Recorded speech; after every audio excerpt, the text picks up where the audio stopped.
is reimagining higher education for ESG, curriculum, research, and institutional governance, comes at a time when universities worldwide are being redefined. Higher education institutions are no longer just centers of learning. They are ecosystems reimagining higher education for expected to promote consciousness, social equity, transparency, and ethical leadership.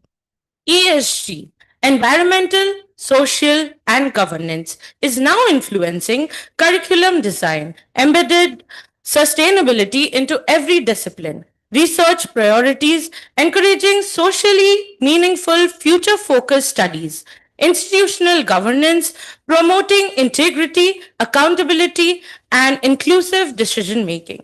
Today's panel will help us explore how higher education can transform itself to create graduates not who are not only skilled but are socially responsible, ethically grounded, and sustainability driven leaders. Before we begin, may I kindly request our distinguished panelist and moderator to please come forward and take their seats on the dais. Professor Dr. Archana Chaudhary, Birla Global University, Professor Dr. Tushar Kanti Pani, Ravensar University, Professor Dr. Biplab Kumar Biswal, Dean FMS Shishi University, Dr. Vinita Nanda, Assistant Professor Shishi University, our moderator, we request all the dignitaries to please take their places on the stage.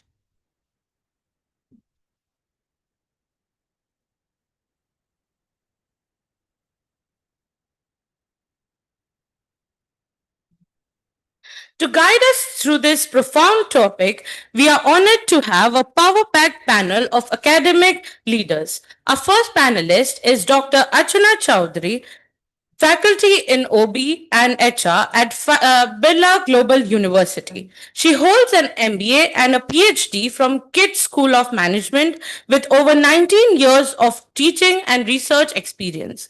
She has coordinated several AICTE sponsored FDPs, presented papers at national and international forums, and attended global workshops, including at Cornell University, USA. Her expertise spans HRM, OB, HR analytics, and organizational change. We are delighted to have you with us, ma'am. Our next panelist is Professor Dr. Tushar Kanti Pani, Professor at the School of Commerce and Business Management, Ravensar University. With 28 years of academic experience and 6 years in corporate roles, he has supervised numerous PhD and MPhil scholars. He has authored 8 books, published 58 research papers, chaired over 30 national and international seminars, and conducted 100 plus MDPs for government officers. A recipient of prestigious national awards, he is a highly respected academic leader. We warmly welcome you, sir. Now we have Professor Dr. Biplab Kumar Biswal, sir, Dean of Faculty of Management Studies, Sri University, a triple postgraduate with the PhD in Marketing. He brings 12 years of industry experience and 13 years in academia. He has worked with leading organizations such as the Birlas, NIIT, and international bodies like GIZ and the International Council on Mining and Metals. His passion for teaching and research has shaped his distinguished academic journey. We are honored to have you with us today, sir. Our moderator for today is Dr. Binta Nanda, Assistant Professor in Finance at Sri University, a PhD, MPhil, and MCom Gold medalist. She has over 10 years of teaching experience, completed ICSSR collaborative project, and published 29 research papers in reputable journals including Scopus and ABDC. She has authored books, contributed chapters, and actively participates in academic and professional forums. We are privileged to have a moderator in this session. With this, we now hand over the session to our esteemed moderator, Dr. Binita Nanda ma'am, to lead this panel into what promises to be a deeply insightful and enriching discussion. Over to you, ma'am.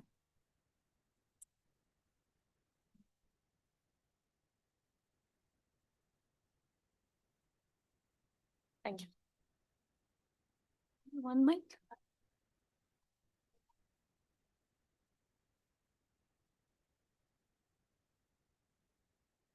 I'll start first. Where is this? Hello, hello. Yeah. Hello. You on? Take. Thank you. So, I have the honor of moderating the panel discussion today on reimagining higher education with ESG, that is for the curriculum, for the research agendas, and institutional governance. So, as we are already aware that universities nowadays are not only center of knowledge transmissions, but we have been evolving as a powerhouse of transformations.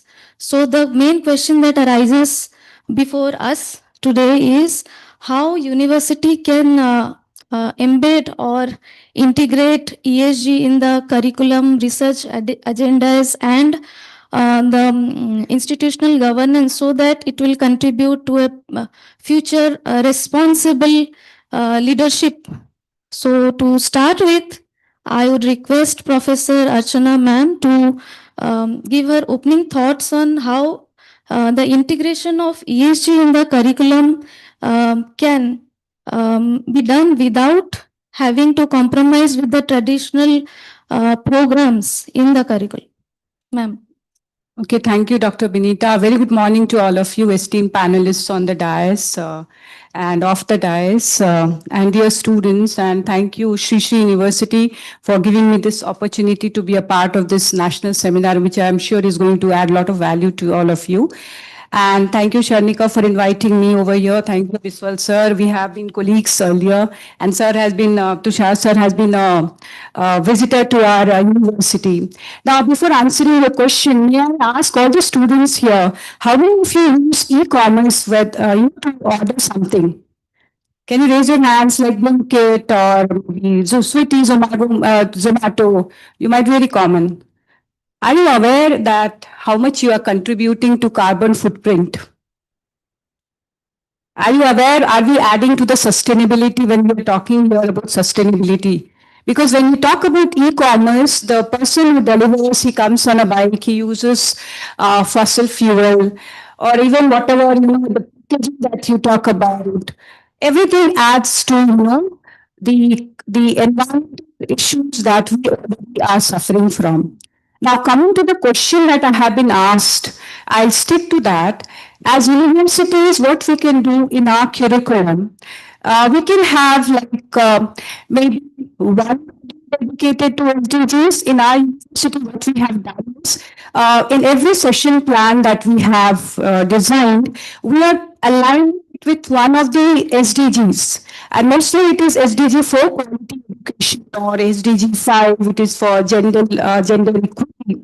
So every course, and this I'm talking about when you're not thinking of making drastic changes. So we can align our curriculum with the SDGs, and this requires a little bit of thoughtfulness. Secondly, we can also use case studies because ultimately our purpose is to educate our students and make them aware about different sustainable development goals. We know there are 17 SDGs that have been given by United Nations. So we can align courses with SDGs. Second is use case studies, and when we use case studies, we can have some conscious thing in our mind that as instructor, we will have to pass on this to our students, that this case is used for this purpose, and through this we are trying to align to one of the SDGs. Third, in our behavior also, when you talk about when you talk about curriculum, and if you practice what you teach, we will be able to actually carry forward the ideals that we are talking about. Fourthly, we can have classroom awareness. We can also have research. Like what happened recently for BGA that requires accreditation, and that's for management school. So we had written cases, and we had not a plan that we will be aligned because those cases were published a couple of years ago. So we were not aware that we are actually aligned with one of the SDGs. But now So he gave us the feedback that these are some of the cases that are aligned with sustainability. So henceforth, if the students are working with professors to write cases or to do assignments, let them also align with one of the SDGs. So this is for the timing that I can think of. Thank you, ma'am. So basically, we will mostly focus on the reality or practical based things. I would request Professor Pani sir for his views on the same question. Okay, good morning, all. My esteemed co-panelists, uh, paper presenters, students of Sri Sri Ravi Shankar University, teachers. I'm very happy that I have been invited to uh, be a member of this panel discussion.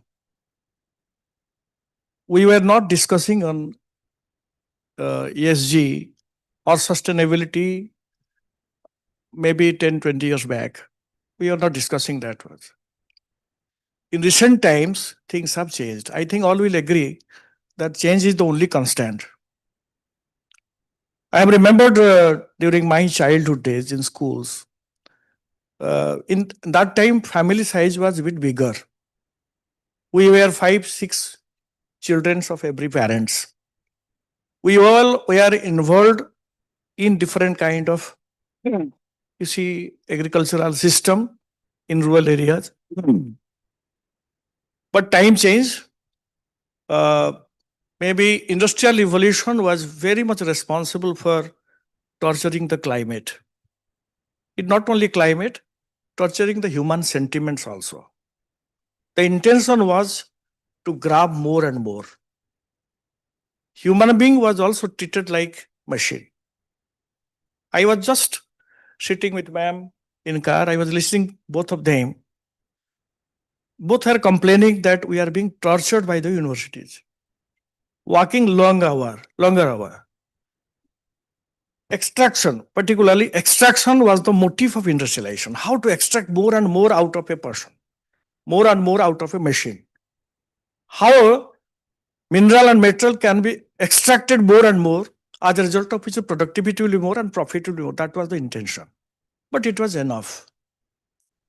How many of you have visited recently any cancer institutions? Cancer institution. If I ask how many of you know among your family members or relatives or villagers who have been suffering from cancer, you will find numbers will be more. I've remembered I belong to Dhenkanal district. It's a very peaceful place. We didn't have industrialization prior to, let's say, 30, 40 years back. We are moving very peacefully. We were taking the drinking water from Brahmani river as and when we require. As and when we require. We are taking bath there. Within these 30, 40 years, things have changed. You will find highest number of cancer patients are from Talcher and Ongul districts. It's only because of industrialization. One day you go and see, it is my sincere request to next generation like you all. Once you visit any cancer hospital like in Cuttack, Acharya Hariyar Cancer Center, you will find thousands of patients are in queue. Why it happened? Because human being the most dangerous creature in this earth, have tortured the planet. So our curriculum was related only to, for example, in MBA, accounting, finance, production, how to extract more of machine, how to increase the productivity of human being. We all had discussed in our syllabus. We had 18, 20 papers earlier. So what happened? We ignored the emotional part. Yesterday I was listening to a professor that students are not machine. They are human being. And every human being has got certain emotion.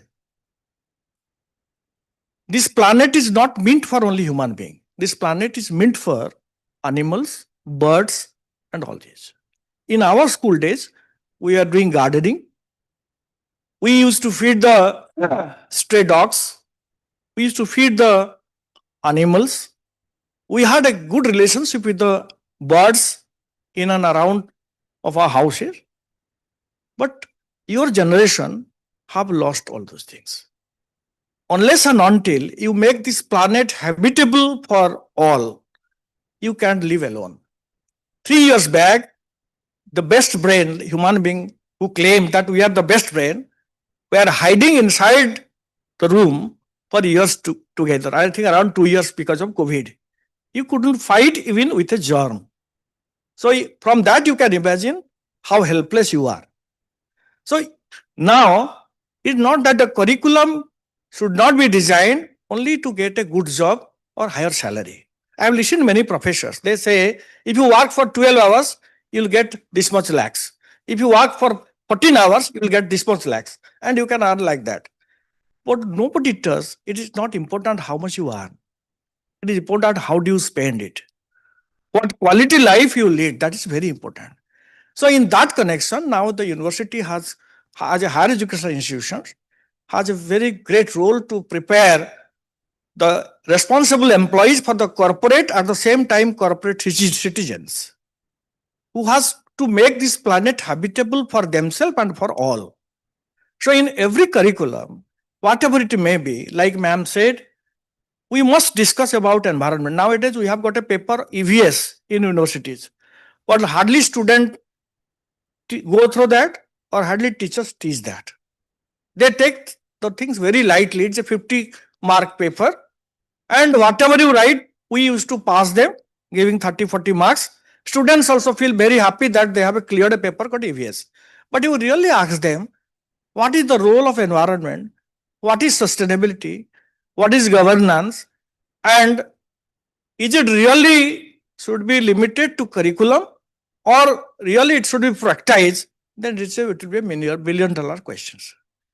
For example, nowadays, many universities, it's not that in the world it happen, in India also, IIT Delhi, IIT Bombay, IIT Kharagpur, top management institute, your own institution, I found the place is quite green, clean.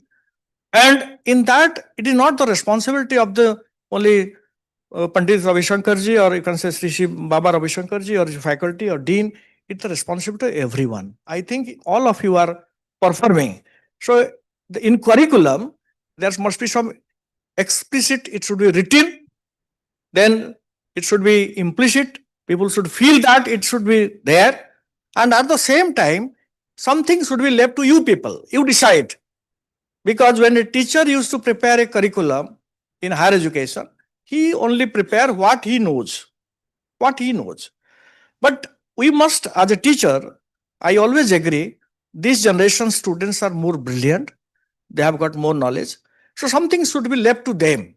That's why university will find different committees are nowadays formed. You people should have some, you can say, null curriculum. Something should be left to you people. And your extracurricular activities should be there, where you people should be involved. So that's why there should be a robust curriculum on ESG. Unless you'll find the way, the road in which we are moving, we are talking of GDP, cross-developing GDP growth, but we don't talk of sustainable development. So now the university will have to play a key role for bringing sustainability development in the country, unless we will have a very black future. Thank you very much. Thank you so much, sir. So it is our responsibility now to bring a positivity between this inverse relationship of innovation, technology, and ESG. So now we are among these AI tools and different kinds of innovation, technology. So my question is for Professor Biswal, sir. So how do we embed this ESG practices in the curriculum along with the AI technologies and innovation without hampering the environment? Okay. Listen, first of all, if, yes, as I said, in our childhood, though there was no formal curriculum, the education system was so designed that we were environmentally sensible. Of late, when the name of the school where your child goes becomes a status symbol, then those things started getting diluted. So I will not blame them. or this generation or anybody to be environmentally insensitive, I will blame the parents or ourselves for that. Maybe as a generation, we failed as parents. Then coming to curriculum, now if you teach, like sir said, UGC has now made it mandatory that environmental studies has to be taught to everybody, irrespective of the course they are doing. In UG, it's a 4 credit course. You're mandatory, 60 hours of study you have to give. Will that bring sensitivity? I have my doubts, because to become sensitive, you have to first feel and understand what it is. So I will prefer a curriculum which is more of practice oriented rather than classroom oriented, if really we want to make them environmentally sensitive. Sitting in the classroom, emitting greenhouse gases, then talking about environment and sustainability is very easy. But go out and really practicing it, that not doing certain things, that I don't throw a wrapper on the road, I go to the dustbin and throw it. So this has to go through that cognitive, affective, psychomotor kind of a practice. So the curriculum has to be designed that way. And AI and innovation will help it. Uh, as Indian, I will say we should not be depressed. We should be very proud that in spite of having such a largest population in the world, our carbon footprint is lowest. Right, and the so-called Western economies who talk about ESG or coined the word, 40 crore people in US contributing 60% of the carbon footprint. So, first of all, we have to stop looking west. Environmental sustainability is something which is genetically coded in us. That is why, in spite of all this thing, our carbon footprint is much lesser. So that is happening. AI can help you in terms of AI will help you to get it faster. AI is a what? Actually, I will say AI is an overhyped thing. It is not that, okay, earlier you had a search engine where you has to search, you have to go different search engine. AI has accumulated, it's an aggregator of all the search engines and giving you all the information available on the web. So, but yes, innovation is happening. I don't know how many of you know that Toyota is already ready with a prototype engine which runs in water. Right, so last was hydrogen engine. So when you burn hydrogen, you don't emit anything. So that was zero emission. Now they're ready with the engine prototype, which runs on water. That means from water, it will take hydrogen and run, and it will emit oxygen. So innovation is happening. Human being is quite sharp. Innovation is happening. So first of all, we have to stop underestimate ourselves. We will do everything to the earth. Whatever happens, the earth will do to us. Remember that. Because the earth's lifespan is 500 years. It will survive. Our lifespan is very less. It will be 100 years. So it is all which is doing to us because of what we are doing. It's Newton's third law. Every action has an equal and opposite reaction. So we have to stop doing a lot of things. If really we want to be sustainable, we have to stop doing certain things. And the curriculum has to be designed to practice people. The same thing, like I always said, send the students, let them clean the campus, let them do gardening, whichever course they do. You make every student learn farming, I assure you they will be environmentally sensitive. Because they understand that a farmer takes to have the food on your plate. That's why we are insensitive. Sir is from the same area. My friends are there who are core farmers. And what he said is absolutely right. He says, he's a very big farmer, one of my friend, I was visiting him last week. He said, now I cannot grow pulses. It was very fertile, pulses used to come. He said, I cannot grow pulses because of this industrialization. The rain pattern has changed such a way that pulses I can't make. So these are things which are alarming. Today we are sitting on a food surplus note. That's why if we are insensitive, then very soon we will reach a position where it will be irreversible. And China is the best example of it. Look at China. Half of the China's big towns are not livable in terms of environment, and we have done as example. So if we are sensitive now, then we will create more disease, we create more money, no issues about it. But then we will enjoy money with all those diseases. So to bring sensitivity, I will suggest have some experiential learning module on sustainability for the students. That will be my take on that.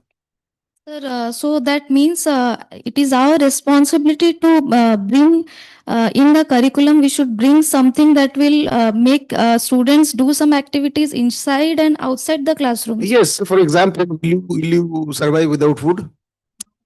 Do you have food reaches your table? You don't. That's why you're insensitive. Yes. So if I'm making work with a farmer, right, in one season for the crops, then we realize the pain that guy is going through. It should be the curriculum, Yes. right? How many of us realize that half of our lunch is on that tree, green trees outside? We go and chop it off. So once you give a student 2 or 3 trees that take care of it till you are in the campus. That is how sustainability will come. Classroom teachings, we have already seen for last so many years how much there are certain subjects where classroom teaching are necessary. Even mathematical formulas and all, you have to do classroom teaching. But where you are expecting behavioral change of the student, you have to bring it in practice, make them practice it. That's what my take is. The same thing, I had convinced a group of students in Ravenshaw University long back. They used to visit the deer park. A group of students said that the deers are really not being fed properly. So they were taking different vegetables and all these things, they were feeding them. See, that shows that you have some sorts of emotional connection with something. See, we need to develop different kind of intelligence. It's not only your quantitative intelligence, or you can say your classroom intelligence which is going to help. You should be emotional intelligence. You should have some sorts of spiritual intelligence and social intelligence.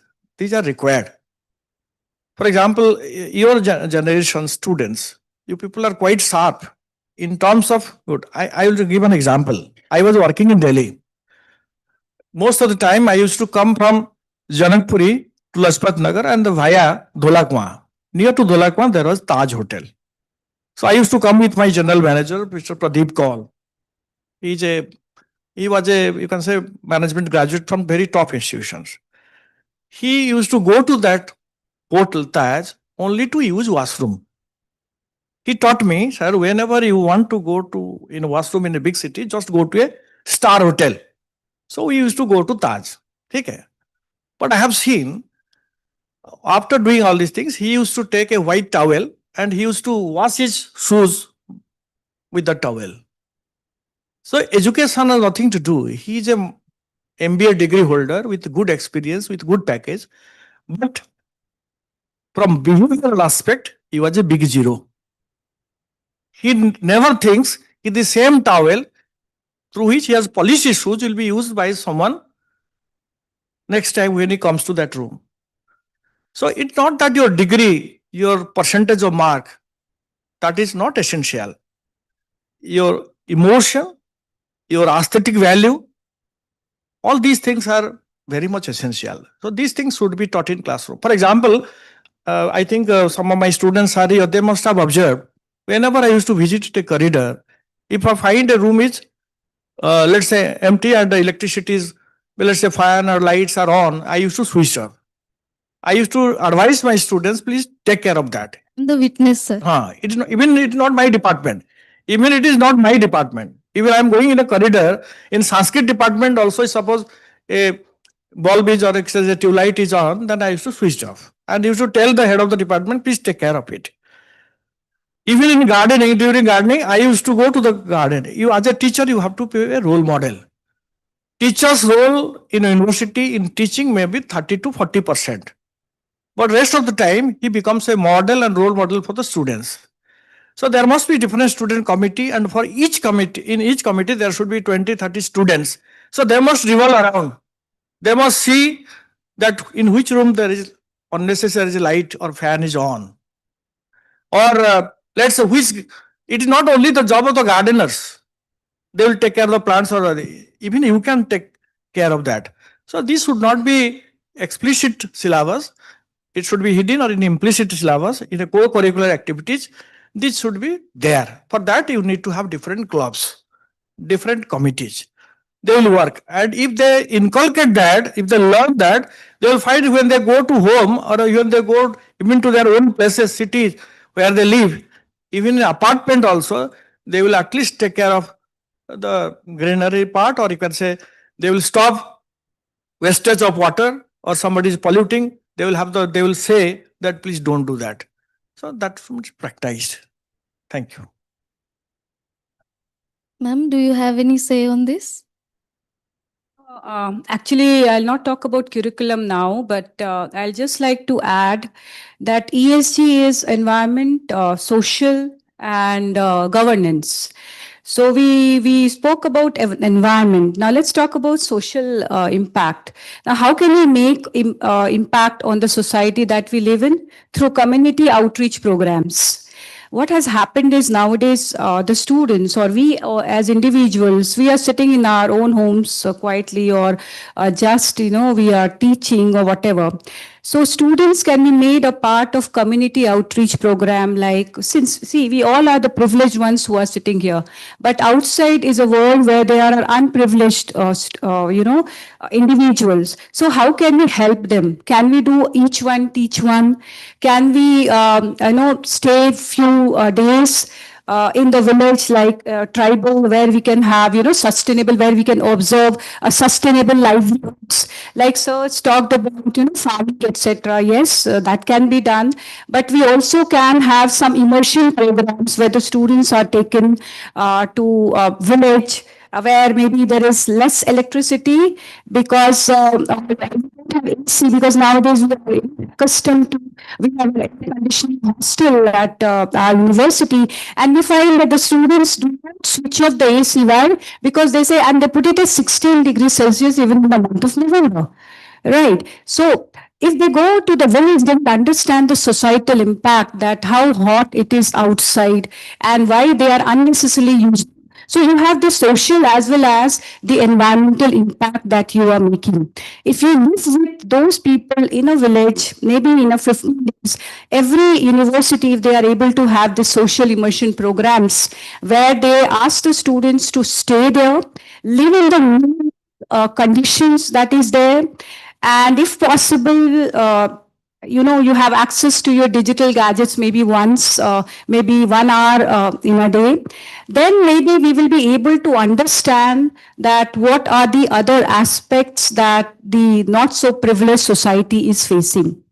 Number two, I would like to emphasize here is, because of too much of access to our digital devices, the youngsters of today, you are going through mental, I'll not say illness, but you are not very sound. The resilience has come down. The ability to grasp anything, the ability to take in, even if a teacher reprimands you, you get hurt. And we can see a lot of suicide news coming from different, with that we get to see news, even a school kid has committed suicide, a class 8, just because the teacher reprimanded. In our days, there was nothing called like this. If our parents used to hit us, we used to cry, and then again we will rebound back. Okay, because we knew it, we had nowhere to go. But to come back. Even if a teacher used to tell us anything, we will feel, we will cry, again we have, for the next class, we will be there. And we used to feel like, सबको तो punishment मिला है, तो मुझे मिला तो क्या हुआ? But आज के date में, you people, the youngsters of today, you give it prestige. How can a teacher scold? Even the parents, if a parent scolds a child, we don't like it. As children, we don't like it. Even if you are dependent on parents for your pocket money, but you don't like it. So that socially also we are, somehow the social fabric is, I'll say is getting disfragmented, and we are having a generation which is very, very fragile in terms of emotions, in terms of physical also, because while you are asked to run, you are asked to go without a bike, have your scooty, or how many of us take a bicycle? How many of you like take a bicycle, even if you have to walk maybe 500 meters? So that you don't do. You're used to a car, you're used to a bike. So what is happening socially also, we are becoming, our parents have pampered I am a parent and I have a son, and I have pampered me like that, like you people, your parents are pampering you. So what is happening? We go to gym, but we don't go to have a jogging in the park. Okay, so these things, so socially also somehow we are not having friends, and even if the friends are there, we would all like to sit in a room, in our dining rooms, drawing groups, and we will be playing mobile games, digital gadgets, and then everything, PlayStations. A child is only of, 7, 8 years, and the parents tell him, you come first in your class and I'll give you PlayStation. So these are some of the things that is actually, not only we are environmentally having some impact which is not good, but socially somehow also we are going down, and and it's a result of nuclear families. We had earlier joint families, now it's a result of nuclear families. That is somehow you are not able to suppose you are not able to confide in your family members that what you are going through. So there is, now it is a time, if you go and out and if you play outside, if you go for the community building exercises, you do some social work, you visit a orphanage, then you realize that there are kids who are looking out for your attention. So socially also we have to look up to these things, and governance part we will talk later on. Yes. So it's about accepting and being proactive. I'm sure Professor Pani must have some views on this. Let me ask, how many of you are playing every day? At least playing. See, the number is 2 or 3. How many of you are playing video games? All. Spending most of your time in mobile phone. How many of you sleep before 11 p.m. night? Before. Number is very low. How many of you sleep after 4 a.m.? Acha, there are 2 or 3. So see, most of you may not be drinking water sufficiently, not doing any kind of exercises, spending most of your time in mobile phone. Okay. So as a result of which you are not able to sleep properly. You should have little bit of exercise, at least 4 to 5 kilometers. How many of you have asked your class for employees or peon or you see gardeners, how do they manage their life? Anyone? Anyone have helped them? Help them either in terms of cash or kind or the surplus things. Reason that this generation, including me, I am also a part of this generation. Even I am not Gen Z or millennial, I am not that. But still, we are discontent. If you are happy, if you are content, you will be happy. If you are discontent, you are unhappy. How many of you have more than 2 mobile phones? Everybody. How many of you have 4 to 5 pairs of shoes? Almost all. T-shirts? Everybody. We are not happy. We are not content. As a result of which, we are grabbing more and more, more and more. We are not satisfied. So please try to satisfy yourself. Try to see, even in your campus, you may not think about other districts. In this campus, for example, Ravi Shankar University, you talk to the security guard. How is he managing his life? Help him. Okay? Even the sweeper, how is he managing his life? That will connect you socially to others. I used to talk to every class for employees. Even, I should not say like that, even when I was department and I had told all my class 4 employees and class 3 employees, don't go on leave. If you have really a genuine reason, please go. Don't apply for leave. I am concerned about you people. If you have any problem, I am concerned about you. So if you concern about somebody, you will also concern about your institutions. Have you seen a single day strike and lockout in Tata? No. Recently some problem had happened. Why? Because the owner is concerned about the staff and employees. Even when Jamshedji Tata used to go, he'll find suppose some students or kids, they are going to school, they are already late. So he used to carry them in his car and leave at the gate of the school. When the children used to return, they used to share to their parents, Mama, do you know how we reached school today? We were late. It is Jamshedji Tata who had taken us to the school gate. The next day when the husband becomes late, the wife will say, go to office quickly. That's connected to organizations. I must love my organization. I must love my staff members. I must love my teacher. I must love my students. So that sort of fellow feelingness should be there. I will ask all the, even ma'am, she must be spending more time with his or her colleagues than husband and your children. So we spend, even Professor Vishwal, myself, we used to spend around 7-8 hours in the university. Hardly we talk to our family members. So where we work, we should have some sorts of good social relations with others so that we'll enjoy the job and we'll help others. Okay, thank you. Let's go to other questions. Thank you, sir. My question is for Professor Biswal. Sir, how do you think we can maintain the academic freedom in our university along with getting dependent on the ESG compliances? See, if you go to the national education policy, freedom is already given to you. The problem is our closed mindset is how can this be this way? That is what Because we are already having this transdisciplinary, interdisciplinary, Yes. multidisciplinary course. Change is something which is inevitable. And the sooner we accept it, because now there is, practically speaking, there is no regulation on you that how you're going to teach. Right? It is quite open. You want to teach and do some traditional examination, it's allowed. You want to make it experiential, do continuous evaluation, it is allowed. You don't want to evaluate, just want to pass somebody, that is allowed. So I think that freedom has been given already. As an academician, we need to understand that how we get into it. Then about sensitivity, like Madam said, from this year onwards, this first year students of ours are going for a 30-day village immersion in the first semester. That's precisely to make them sensitive.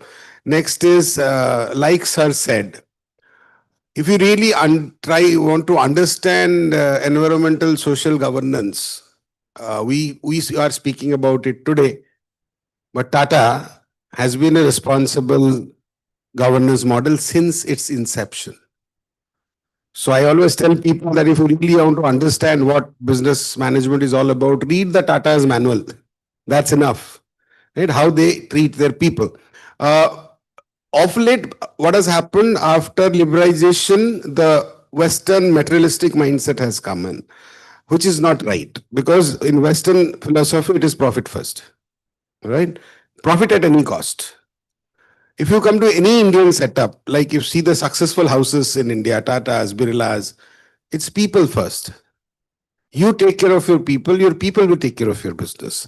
Now, from management perspective, I will say that if I create such managers who are more concerned or sensitive about people means not only people, their colleagues, every stakeholder,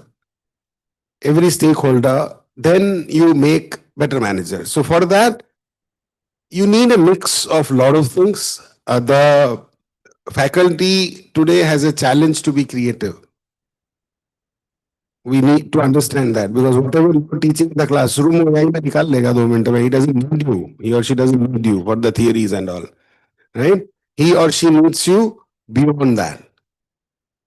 Right? So application and experience. Like I always give this example. No? Everybody says, will AI replace jobs? No. No technology is going to replace you. The technology will change the way you are doing things. So if you equip yourself that how to do it in a new way, then you're there. And this is not the first time it is happening. When initially computerization happened, this happened. People who adapted skills survived, who didn't collapsed. Then when skill upgradation happened, different languages, different platforms came from CUI to GUI to apps. Every time it was, downsizing happens. Like the Accenture MD was here yesterday. He said, we laid off 11,000 people. Not because of AI, but because they don't work on AI. Accepting the AI. Yeah, how can it happen this way? How can it has already happened? So that is where we have to make people sensitive. And yes, it will take some time, but I want to assure all the academicians that you have ample freedom. So please innovate new ideas that how we can bring these sensitivities to people. And a lot of you are doing that. I remember this recharge, that video is going viral, management to move. Right. So taking students to the Goshala. So yes, please do this kind of innovative things. Thank you. Thank you so much, sir. Keeping the time constant in mind, this would be my last question to all the esteemed panelists. Sir and ma'am, how we can collaboratively, like Birla Global University, Ravenshaw University, and Sri Sri University, how we can come together to adopt this ESG compliances and do enrichment from university side across not only research but to the nation also. Yes, let's say today Sri Sri Ravi Shankar Universities, let's say taking a lead in conducting a seminar, has invited faculty from Birla Global University and Ravenshaw University. See, Ravenshaw University is a very premier university which exists around 150 years back. As a university, it's a bit infant, but as a college, it has a reputation since long. We used to get first college of the state, and those particularly students who have come from outside Odisha, it's a 158-year-old institutions. The best thing I will tell, once you visit that campus, you will find there is a golden quadrangle. You'll find this time, December, you'll find thousands of flowering plants. The best part is that we have got around 10,000 students, they move around, they never touch the flower. Even there are rose flowers, which basically girls like much, but they never touch it. Nobody is there to, let's say, to punish you or to threat you. Nobody will be there, but it's a habit. Besides that, let me tell, we have got different 27 departments. Some science departments, we have got leading scientists. Even in top 2% of scientists in the world, we have got few professors who are in that. Prior to that, let me ask you the students, how many of you know Rakhi Sawant? Raise your hand. Rakhi Sawant. You really don't know. They all know Rakhi Sawant. For raising hands. Acha. They must be seeing, but they are too young to see the dream about Rakhi Sawant. Anyway, they know Rakhi Sawant. But how many of you know Sandhya Shenoy? Anyone who knows Sandhya Shenoy? He is a faculty of engineering college near Mangalore. She is in top 2% scientist who is working on ESG. And 3 times he has got different award worldwide. So we select our celebrity based on an interest. We have never recognized the people who are really working in the field of sustainability or in the field of ESG. So you should have some sorts of model like that. In every university, you have some top professors. Call them for different seminars, conference. So in Birla Global also, there must be wonderful professors. In Ravenshaw, we have got very good professors. Even we have a professor in the botany department who is, let's say, have some sort of cultivation without soil. They have started. In the zoology department, we have got Professor Luna Sawant, who is also a very leading scientist and working in the field of cancer. The students are doing a wonderful job there. Suppose a student of commerce is not only to spend entire time in commerce department only. They have to go to agriculture department. They must know about politics. They must know about history. They should know about geography. So we can have, in the beginning, we can have some sorts of this type of seminar conference in collaboration with a different university. Resource sharing. You can call their professors, maybe in a weekend or in every month. You invite one professor. The subject may be very boring. Suppose a science subject may be very boring. But please listen with patience for at least 1 hour and half an hour. You will gradually develop interest in that. We can have conference, we can have seminar, we can have joint research project also.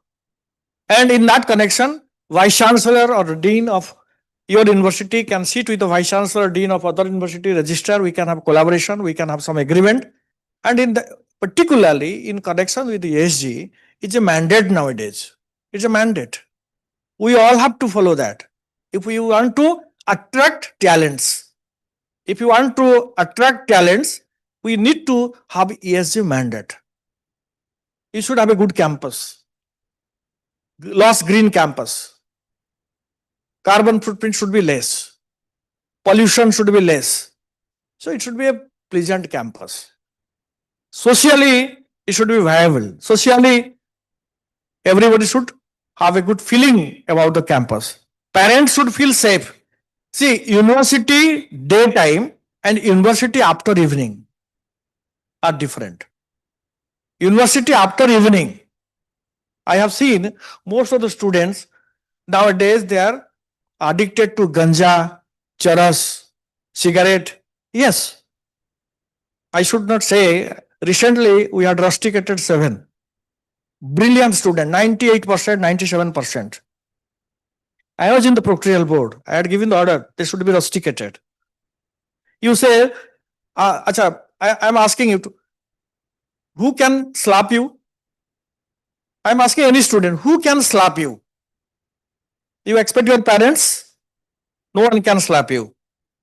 You ask these students, you ask my students are saying, I had slapped number of students, but they never complained. We are losing social guardianship. If my child is crossing the road, I will say don't cross. If somebody's child is crossing the road, I will say let him go. But if in my case, I will say don't go there. Social guardianship is lost. Earlier, when we are moving in village, everybody were observing us. Even any villagers were observing us. But here, if somebody is coming from UP studying here, his parents must be thinking my child is doing wonderful job, but you are doing something else. So teachers have every right to scold you. Scolding is not necessarily that if they will scold you in front of others, they can call you. There must be mentoring. There must be a good relationship between teacher and students, student and students. You must have seen different videos of ragging in campus. Very unbearable. Nowadays, parents have single child. They are being pampered. They used to emotionally blackmail their parents. If you do any harm to that boy, he may commit suicide. Many child used to commit suicide because they can't, because they are not in a habit of taking that sort of pressure. In our time, we are 5 brothers and sisters. My elder brother used to rag us. Go and get these things. Do that. Unless you will slap us. And we used to digest that. In your generation, single child, hardly 2 or 3 maximum. So you are born and brought up in a different environment. So you have to think the emotional issue of your friends. So we should have collaboration with the psychology department, geography department, political science department. You should understand Indian politics, how the politicians are exploiting the situations, how different kind of political agendas are killing the society. There can be different discussions. So 3 universities, Birla Global, Ravenshaw and Sri Sri Ravi Shankar University and other universities, even top class scientists, top class people who are working in ESG, they should be invited. This type of seminar, conference or symposium can be organized, as a result of which something can be done, I hope. Even collaborative research can be done. Thank you. Coming to, I said I'll talk about governance at the end. So here comes the role of governance, where we need to have an MOU at the top level, the vice chancellors, the directors of the institutes. They can come together, and as Sir rightly said, that we can have intercollaborative projects, we can have intercollaborative seminars, conferences. We can also have, paper writings as Dean Research and Development of our university. I can facilitate that, where the students can write research papers with the students of our university, and likewise faculty can collaborate with this. And we also have to provide, if it's possible, I mean, it will involve money, but this is what I thought of. We can have like seed funding projects where all the 3 university can put in some amount, but again, this requires, brainstorming at the governance level agreement, and some amount will be put, and where the researchers will apply. Researchers means the faculty members, young faculty members of either of the university or the students, and this research proposal should be leading to the ESG goals or SDG goals. So they will make a presentation, and based on that, maybe 3 projects can be given the seed funding. So that will be great, where 3 universities can do something for the society. And the project should have bearing on the overall social impact. The project should make social impact. Now, when we talk about seed funding, it will also help us in preparing ourselves for getter bigger grants from different maybe funding agencies. So this is what we can now, and then the universities which are technically sound, they can think of having startups which are having, green products, green services. Those things can be done. And when we talk about, I'll just conclude with 2 or 3 sentences more. When we talk about sustainability, all the research that goes into making the sustainability has to be offered at a price which people can afford. You talk about electric vehicles, it's costly. You talk about, and also even if you buy the electric vehicles, I'll tell you that we had an electric vehicle and we thought we will go to a place. So what happens is the maximum capacity the vehicle could drive was 300 kilometer. So if you're planning to go to, a 500 kilometer, you can't because you don't have charging stations. So there has to be a proper ecosystem if you talk about anything that is implementable. So until unless we have that ecosystem, how can we think that we will have an electric vehicle which will actually take off? So likewise, we have single-use plastics, we say, but again, offering, water in glass bottles and all those things, there's chances of breakage, then hygiene factor, and lot many things. So that's the reason why people are not, adapting to the sustainability initiatives so much as it is. So my last line, it's not about the collaboration that we need to have all the 3 universities. There has to be a collaboration. How that we have to think about it. Thank you. You want me to conclude? Okay. In present day, education is all about collaboration.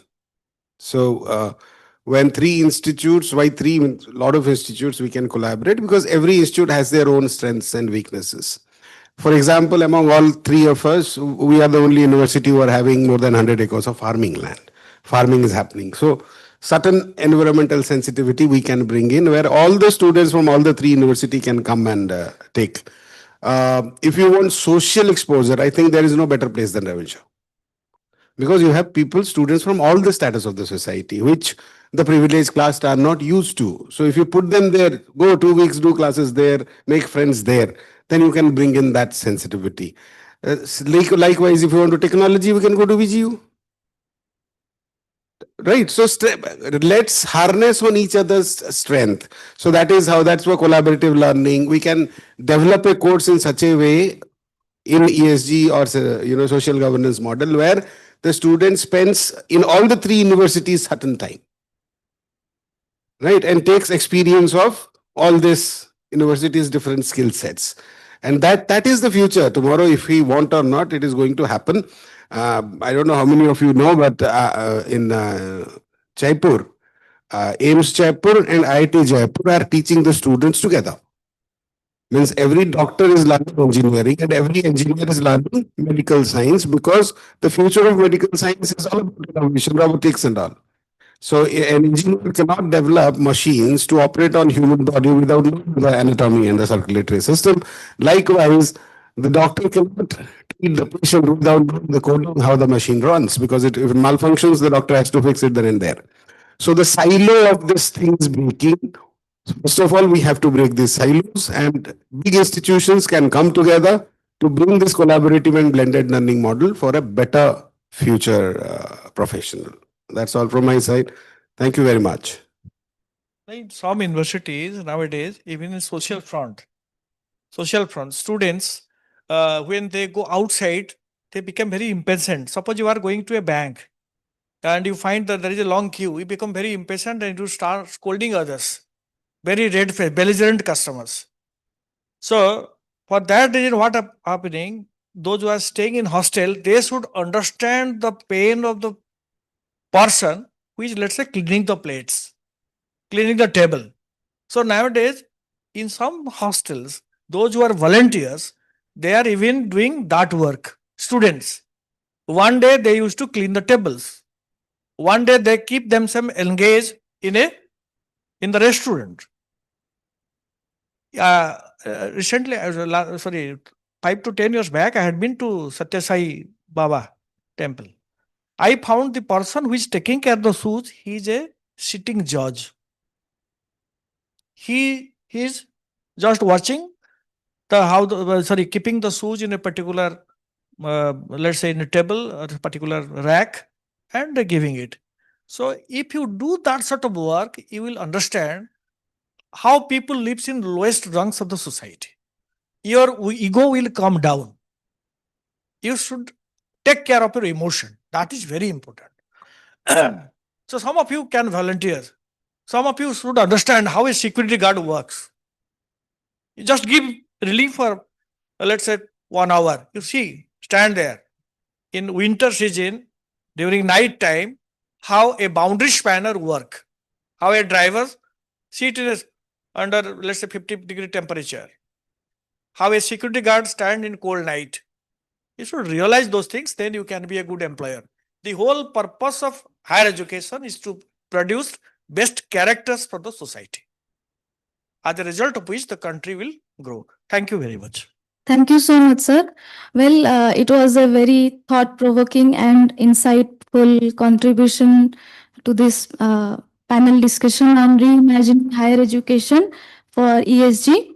I'm sure we have got some takeaways, like we don't have, we can go to the adopt technology and innovation, but empathetically adopt to bring about the 3 Rs by adopting ESG. The 3 Rs are responsibility and resilience, along with being relevance.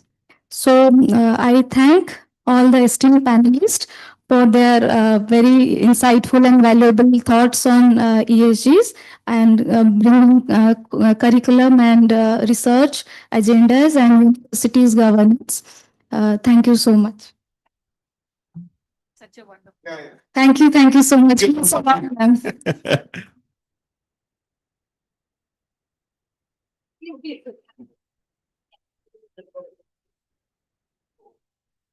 Thank you to our esteemed panelists for the insightful and enriching discussion and to our moderator for guiding the session so effectively. We also thank our audience for their attentive participation. As we move ahead, we now invite everyone for a 5 minutes guided meditation to pause, reflect, and realign. We request everyone to remain seated and keep their mobile phones on silent.